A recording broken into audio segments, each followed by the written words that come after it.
네, 예수님이 그 예루살렘의 왕으로 입성하시는 그 이야기가 이제 그 마태복음 21장부터 이제 기록이 되어 있습니다. 근데 여기 굉장히 특징적인 것을 여기 이제 기록했죠. 이 마태, 마가, 누가, 요한복음이 다 똑같이 기록되어 있습니다.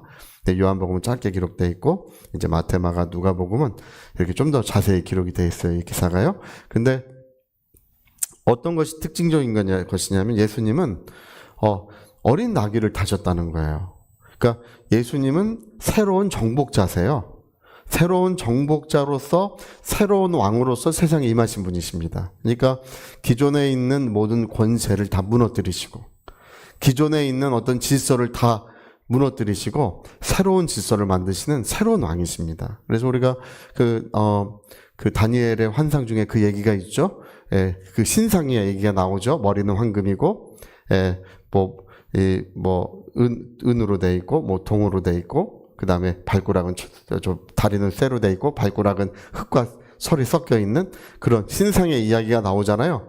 근데 어디서부터 하얀 돌 하나가 날라와가지고 그 신상을 팍 깨서 부서뜨리지 않습니까? 신상을 팍 깨서 부서뜨리더니 그 돌이 점점점 커져가지고 온 세계에 가득하게 되는 이야기. 그게 예수님이세요. 그리고 그 신상에 나오는 그 머리, 몸, 그 다음에 다리, 그 발가락들, 이게 이제 역사 속에 나오는 그 나라들. 그러니까 이 왕국들을 전부 무너뜨리고 새로운 왕이 오신다는 것입니다. 기존의 왕, 기존의 나라들을 무너뜨리는 새로운 왕이 우리에게 오신다는 것입니다. 근데 그 왕은 오실 때 어쩐 일인지 나귀를 타고, 어린 나귀를 타고 오신다고 성경에 기록이 돼 있어요. 우리 그 스가랴서 9장 9절의 말씀인데요. 이게 여기 인용된 말씀이랑은 좀 차이가 있어요. 여기 5절에도 이제 그 말씀이 인용돼 있기는 해요.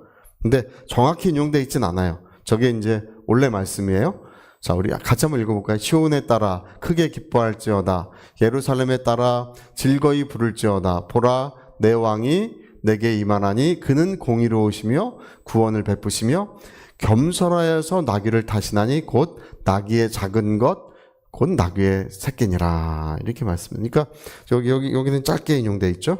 원래 말씀은 좀 저렇게 길게 써 있는데 예수님이 왜 어린 나귀를 타고 임하시나요? 이제 주로는 옛날에 정복하는 왕이 주로는 뭘 타고 오냐 하면 그 큰 말, 희고 큰 말을 주로 타고 임하는 거예요, 원래. 그러니까 수도에 들어갈 때, 그 도성에 들어갈 때 그런 군인들이 아주 그 갑옷을 입고 방패를 들고 그 무기를 들고 군인들이 쫙 정렬합니다. 그리고 이 신말을 타고 그 군대가 어마무시한 군대가 앞에서 뒤에서 호위하면서 뒤따릅니다. 그게 왜 그러냐 하면 두려움을 주려고 그러는 거예요. 그를 굴복시키기 위해서. 그러니까 그 감히 쳐다보기도 두렵고 이 대항하면 안 되겠구나. 함부로 하면 안 되겠구나. 그런 경외심을 주고 두려움을 줘가지고 그 나라를 그 백성들을 굴복시키는 것입니다. 그래서 옛날에 알렉산더 대왕이 타던 그 말은요, 원래 이제 말 안장까지 주로 1m 30cm 그 정도인데 알렉산더가 타던 말은 1m 50에서 1m 60cm 말 안장까지, 예, 그렇게 큰 말을 탔다 그래요. 왜 큰 말을 타느냐? 그는 자기의 위엄을 보이려고 하는 것입니다. 근데 예수님은 이스라엘 백성을 참 실망시키셨어요. 이스라엘 백성들은 자기의 왕이 그러고 임하시기를 바래요. 근데 아주 초라한 모습으로. 제가 오늘 저 컴퓨터로 그림을 좀 그렸어요. 저 보시면 좀 이해가 될 것 같아요. 저게 예수님 모습이시죠? 예. 그 그림, 일반 왕이 들어올 때 모습. 그림이 하나 더 있어요. 저게 원래 왕이 오는 모습이에요. 저 칼 들고.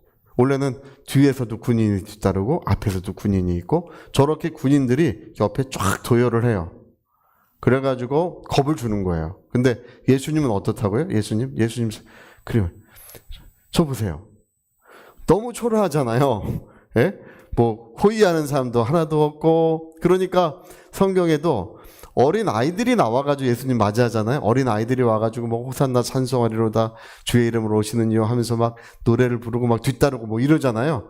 길에는 뭐 자기들의 옷을 펴고 원래는 저걸로 깔아야 돼. 양탄자 같은 걸로 다 깔고 이게 준비를 해야 되는데 저렇게 초라한 모습으로 오시니까 이스라엘 백성들은 실망할 수밖에 없어요. 근데 왜 나귀를 타시나요? 그냥 말 타시면 되지. 근데 나귀라고 하는 것이 저게 의미가 있어요. 왜냐하면 저거는 주로 뭐 할 때 쓰는 거냐면 일할 때 쓰는 거, 일할 때 쓰는 거. 예. 그러니까 뭐 무거운 짐 같은 거 옛날에 우리나라는 소를 주로 썼잖아요, 그렇죠? 소에다가 무거운 거 짐 같은 거 전부 거기다 이고 다니고 뭐 안 될 때 사람도 좀 타고 다니고 뭐 그랬었는데 저 나귀는 원래 이제 그 노동 현장에 삶의 현장에서 항상 필요한 동물입니다. 거기다 다 싣고 아니면 사람이 지고 다녀야 되는데 저기다 다 싣고 다니고 그리고 주로는 이제 뭐 출근할 때 타고 오고 퇴근할 때 그 뭐 일터에 가면서 타고 가고 타고 오고도 하죠. 근데 이제 어린 아이들이 있는 집은 아이들 태우고 또 연로하신 부모님이 있는 집은 또 부모님 태우고 가고 뭐 그럴 때 쓰는 게 저 나귀예요. 그러니까 일상생활에 항상 쓰는 게 저 나귀입니다. 예수님이 나귀를 타고 오신 이유는 뭐냐면 왜 저거 타고 오셨겠습니까? 예, 우리를 가까이 하신다는 거예요. 너희 왕은 겸손하여 이렇게 겸손하여라고 하는 이 말은 누구든지 예수님께로 오면 아무도 쫓아내지 않는다는 것입니다. 우리 세상 왕에게는 함부로 누구도 가까이 갈 수가 없습니다. 가까이 가다가 잘못하면 지금 뭐 그런 일은 없지만 옛날에는 가까이 가다 잘못하면 죽는 거예요. 우리나라 옛날 사극 같은 것도 보면은 모두가 땅에 엎드려서 고개를 들지 못하죠. 왕의 얼굴을 보면 잡혀갑니다. 잘못하면 죽습니다. 왕의 얼굴을 올려다보잖아요. 그게 대역죄인이에요. 그거 함부로 그러면 안 돼요. 큰일 나는 거예요. 감히 올려다보지도 못하게 한 거예요. 그러나 예수님은 그러한 분이 아니시다. 지금 사회에서는 저 때의 저 모습을 이해하기가 참 어렵습니다. 지금은 이제 많이 민주화된 이런 사회에 살고 있으니까. 근데 옛날에 군주제 국가에서는 저게 얼마나 다른 것인지 그 차이가 뭐 굉장히 큰 차이가 있는 것입니다. 그래서 여러분 예수님은 왕이시지만 우리와 함께 하시는 왕이시고 그런 겸손의 왕이신 줄로 우리는 믿습니다. 그래서 저 모습을 저렇게 보여주시는 그 특별한 이유는 예수님은 섬기기 위해서 오신 분이라는 것을 분명히 나타내려고 하시는 것입니다. 그래서 세상 주권자들은 뭐 이렇게 통치하고 뭐 다스리고 뭐 엄하게 이렇게 하지만 주님은 그런 분이 아니시고 자기 생명을 십자가에서 주려고 오신 분이시고 오늘도 주님은 우리를 섬겨주고 계셔요. 그게 다른 것입니다. 이 예수님이 잡히시던 날 밤에 대야에 물을 담으시고 수건을 허리에 동이시고 제자들의 발을 씻겨주셨잖아요. 그러니까 그날 저녁 때에 일회성 행사 어떤 뭐 특별한 어떤 행사를 해주신 것 같은데 그렇지 않아요. 그 제자들의 발을 씻겨주신 그 이야기는 뭐냐면 매일 우리를 깨끗하게 정결하게 만들어주시는 주님의 섬김을 의미하고 있는 것입니다. 그래서 내가 너의 발을 씻겨주지 않으면 나는 너와 상관이 없다 이렇게 말씀하시는데 오늘도 주님은 우리의 발을 씻겨주고 계신다는 것입니다. 그 얘기를 하고 계시는 거예요. 그래서 내가 주와 선생이 되어 너희 발을 씻겼으니 너희도 가서 이와 같이 하는 것이 합당하니라 하시고 그 이야기를 맺습니다. 주님은 오늘도 우리를 위해 기도해주고 계시고 오늘도 우리의 발을 씻겨주고 계시고 그분은 여전히 변함없는 모습으로 그 섬김의 모습을 우리에게 보여주고 계십니다. 그게 참 희한한 거예요. 할렐루야. 그게 참 대단한 것입니다. 그래서 여러분 우리의 주님은 정말 오늘도 우리와 함께 하시고 제가 늘 그런 생각을 해요. 좀 강압적인 방법을 좀 쓰시면 얼마나 좋을까 주님이. 강압적인 방법을 좀 써가지고 그냥 못된 놈들 다 막 다리 몽둥이 좀 부러뜨리고 그냥 막 코도 부러뜨리고 막 그래가면서 좀 그러나 그분은 인내하시고 온유하셔서 정말 기다리시고 그렇게 하셔요. 그러니까 답답하죠. 답답하지만 그러나 주님은 답답하게 여기지 않으시고 그분은 참된 인격이시라 우리 곁에 서셔서 지켜보시면서 그래서 우리 주님께 요청하고 또 주님의 그 은혜 가운데 맡길 때까지 그분은 그걸 기다리고 계십니다. 제가 오늘 새벽에 시편 127편을 말씀을 전했는데 그 어리석은 사람 세 가지 유형이 나오지 않습니까? 가장 어리석은 사람은 뭐야?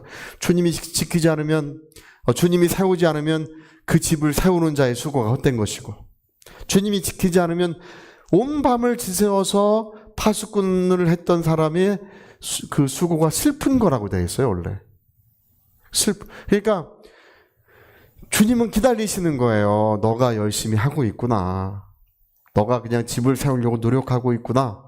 너가 그걸 지키려고 애를 쓰고 있구나. 근데 주님께 맡기실 때까지 그분은 기다리고 계시고.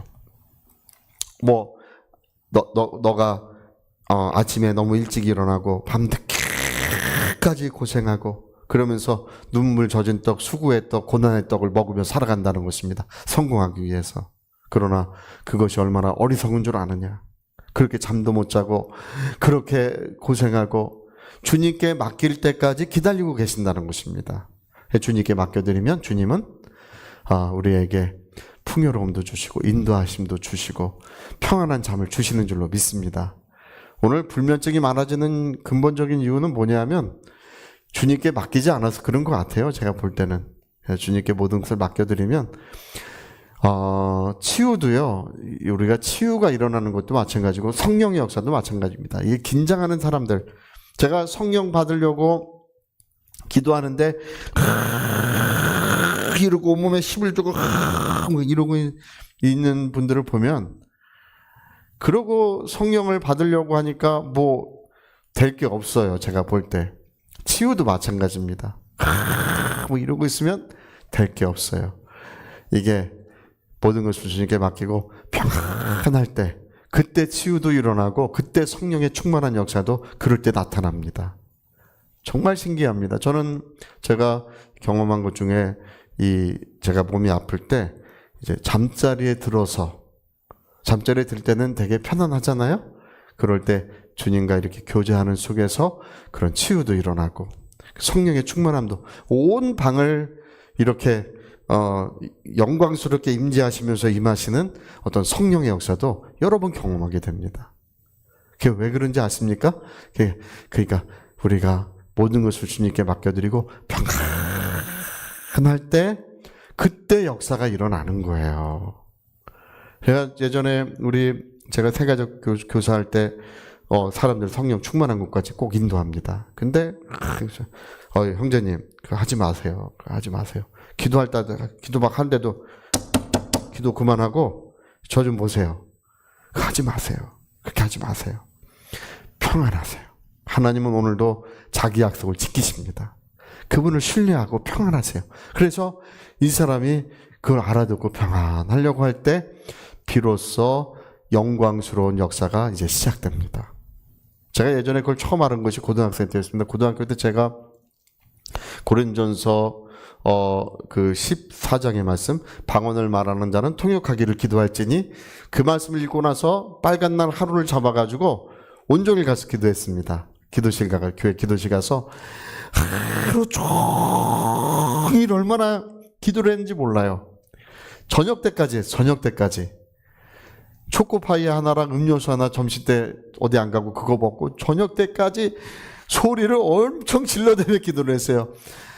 방언을 말하는 자는 통역하기를 기도할지니 하나님 방언을 말하는 자는 통역의 역사를 주신다고 했습니다. 역사해 주시라고 그렇게 기도했는데 저녁 때가 될 때까지 안 되는 거예요. 그래가지고 안 되나 보다라고 생각하고 너무 힘이 들어가지고 그때는 너무 소리를 질러대가지고 이 창자가 아파요. 허리가 끊어질 것 같고 그래가지고 너무 힘이 들어가지고 그 교회 기도실 장의자에 누웠어요. 힘을 딱 빼고 이렇게 누워서 하나님 감사합니다 하고 있는데 야, 그때 방언하는 모든 거기 교회에서 방언하는 사람들이 한 10분 정도, 10몇 분 정도 앉아 있었던 것 같아요. 그게 전부 다 말로 들리더라고요. 방언하는 것도 알고 아주 한국말로 똑똑히 들려와요. 그거 신기하더라고요. 그래서 어떤 사람은 방언이 나오고 그 밑에 통역 2개로 들려오고, 또 어떤 사람은 이 말이 압축된 것처럼 들려와요. 압축된 것처럼. 그 사람 조금 말했지만 그 의미가 굉장히 많아요. 그렇게도 완전히 한국말로 들려와요. 저도 굉장히, 그래서 그때 처음 알았어요. 아, 내가 하나님이 안 주신 게 아니라 내가 그냥 이러고 있으니까, 그래서 안 됐던 거예요. 내가 막 이러고 있으니까. 그래서 하나님을 신뢰하고 의지하고 맡겨드렸을 때 비로소 그분이 역사하신다는 사실을 그때 제가 처음 경험을 했습니다. 제가 몸이 아파서 정말 신음할 때, 고등학교 3학년 때도 너무 몸이 좀 심해졌을 때도 턱이 다쳐서 병원에 입원을 했었습니다. 그때 입원을 하니까 그 침대에 누워가지고 정말 그렇게 평안하게 있으니까 치유가요, 그 몇 달 동안 기도했던 것이 그 하루 만에 그 급속하게 치유가 완전히 이루어집니다. 할렐루야. 그래서 여러분, 좀 우리 그런 걸 좀 배우셔야 합니다. 주님은 인격이세요. 인격이신데 맡겨주실 때까지 기다리시는 분이세요. 그분은 겸손하여 나귀를 타고 오셨습니다. 그분은 보기에도 초라하게 오셨고, 오늘 우리가 함께 하시는 것도 답답하세요. 답답하셔요. 답답하게 함께 하십니다. 그냥 후려치시고 그냥 걷어차시고, 예? 발걸어 넘어뜨리시면서, 예? 머리가 그냥 뽀개질 만큼 아프게 하시면서, 그렇게 하면 그냥 다들 다 의의 길, 진리의 길, 생명의 길 다 걸어갈 텐데 기다리셔. 같이 인내하시면서, 기다리시면서, 품어주시면서 깨달을 때까지, 알게 될 때까지 그분은 정말 그런 역사를 하고 계십니다. 그래서 오래 참으시는 분, 우리 성경에는 그 얘기를 계속하고 있습니다. 그리고 이제 주님이 겸손하여 나귀를 탔다고 하는 가장 핵심적이고 중요한 것이 뭐냐 하면, 주님은 나와 함께 하나님의 뜻을 이루어가고 계신다는 것입니다. 어린 나귀는 사실 누구냐 하면 내가 곧 어린 나귀예요. 할렐루야. 내가 어린 나귀고 저 지극히 높으신 분의 뜻이 있다는 것입니다. 모든 만물을 창조하신 하나님의 뜻이 있는데 그분의 그 거룩한 뜻을 예수님은 나와 함께 이루어 가신다는 거예요. 근데 그걸 이루어 가시는데, 원래 여러분 옛날에 그거 멍에 매는 거 보신 적 있으시죠? 제가 옛날에 그 소 멍에 매는 거 본 적 있는데, 멍에 매는 거 소도 힘들어요. 소도 힘들어가지고 소가 종일 멍에 매면 나중에 혀가 이렇게 나와가지고 이래가면서 멍에를 매요. 근데 그거 소 없는 집은 누가 멍에 맵니까? 예, 그 아저씨 멍에 매시고 아주머니가 뒤에서 쟁기질하고 그러잖아, 그렇죠? 아저씨 하고 쟁기질하고. 예. 근데 예수님이 뭐라고 말씀하시는 거 아니? 수고하고 무거운 짐진 자들 다 내게로 오라, 내가 너희를 쉬게 한다고 하시면서 나와 함께 멍에를 매자, 이런 말을 하잖아요. 근데 내 멍에는 쉽고 가벼움이다, 이렇게 말씀하세요. 그게 이제 주님이 왜 옛날에 소를 그 훈련시키려면 그 아빠 손 또 엄마 손은 큰 멍에 매고 옆에 조그만 송아지는 작은 멍에 들고 덜렁덜렁 쫓아다닙니다. 작은 손은 힘쓰지 않습니다. 애쓰지 않습니다. 작은 멍에는 뭐 밭을 가는 뭐 힘을 쓰려고 멍에를 맨 게 아니라 그 배우게 하려고 이제 멍에를 잠깐 같이 매게 하는데 그 덜렁덜렁 따라다니는 그것처럼 주님이 모든 일을 하시는 거예요. 우리 그걸 확실히 믿습니다.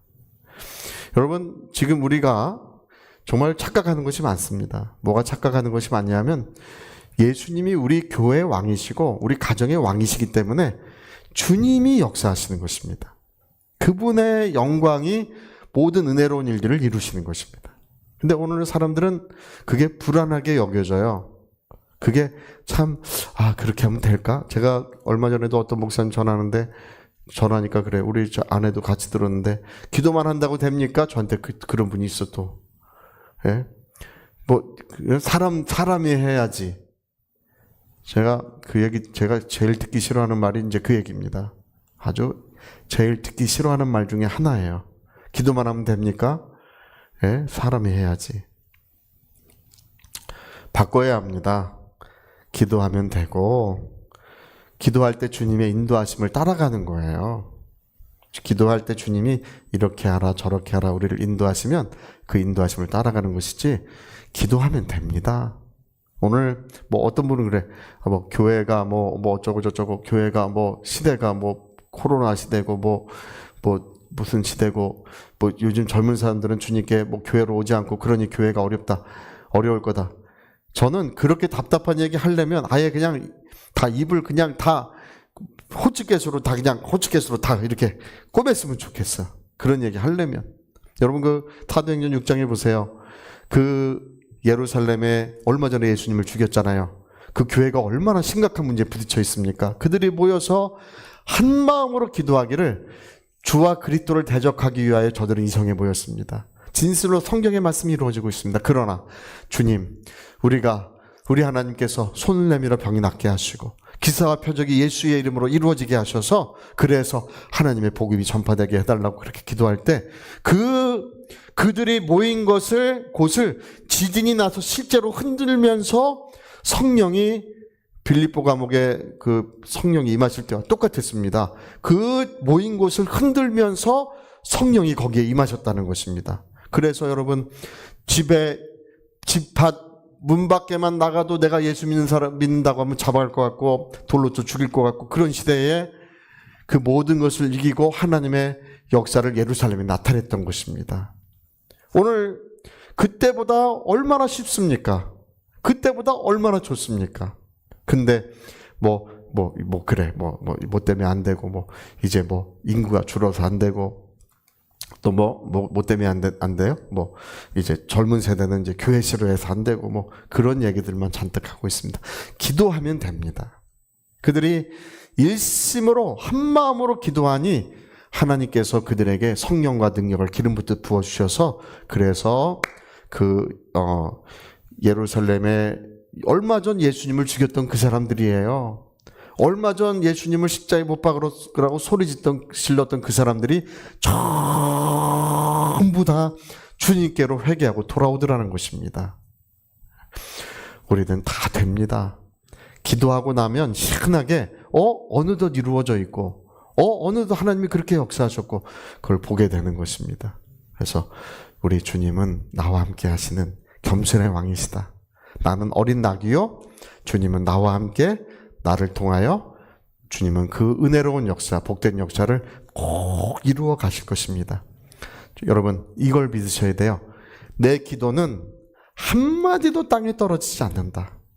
이걸 꼭 믿으셔야 합니다. 자, 우리 그거 한번, 내 기도는, 우리 이렇게, 나는 하나님의 사랑의 자녀요, 내 기도는 한마디도 땅에 떨어지지 않는다. 이렇게 시작. 나는 사랑의 하나님의 자녀요, 내 기도는 한마디도 땅에 떨어지지 않는다. 다시 한번 시작. 나는 하나님의 사랑의 자녀요, 내 기도는 한마디도 땅에 떨어지지 않는다. 할렐루야. 그렇게 꼭 믿으시기를 부탁드립니다. 기도하시겠습니다. 오늘 사람들은 예수님을 너무 몰라요. 모르기 때문에 그분이 지금 기다리고 계시고, 그분이 자기에게 맡겨주실 때까지 인내하고 계시고, 하나님 언제 응답하십니까? 맨날 그래. 언제 응답하십니까? 그게 아니라 주님은 기다리고 계시는 것입니다. 그리고 나와 함께 주님은 하나님 나라의 역사를 이루어가려고 하시는 것입니다. 우리 위하여 같이 기도하시겠습니다.